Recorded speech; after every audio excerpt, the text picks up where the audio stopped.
নমস্কার ফ্রেন্ডস, কেমন আছেন সবাই? আজ আমরা চলে এলাম ইস্কন মন্দিরে।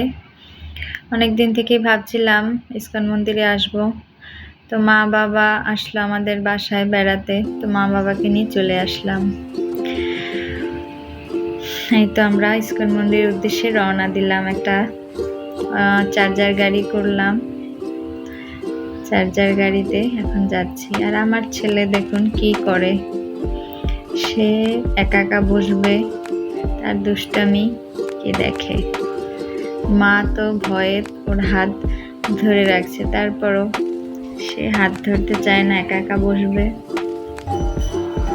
তো আজ আমরা এখানে আসলাম, তো এসে দেখি খুবই অবাক, মানে কেউ নাই, শুনশান। কারণ সাম্প্রতিক কালের একটা বিষয় আপনারা সবাই জানেন, মানুষজন একটু যাতায়াত কম এখানে।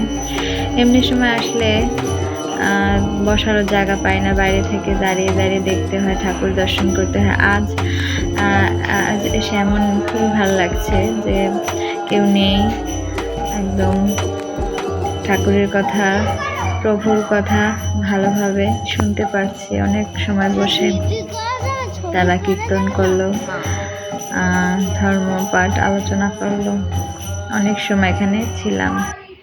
এরপরই প্রসাদ বিতরণ, আমরা প্রসাদ নেওয়ার জন্য এখানে চলে আসছি। প্রসাদ খাওয়ার পর আমরা একটু বিশ্রাম নিলাম এখানে।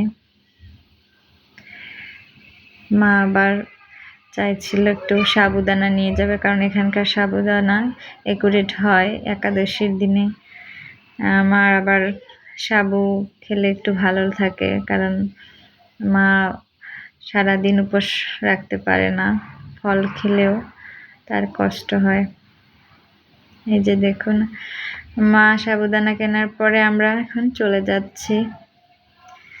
তো বন্ধুরা, আবার আসবো এখানে ঠাকুরের ইচ্ছায়। ভালো থাকবেন আপনারা সবাই, আর আমাদের জন্য অনেক অনেক আশীর্বাদ করবেন। টাটা।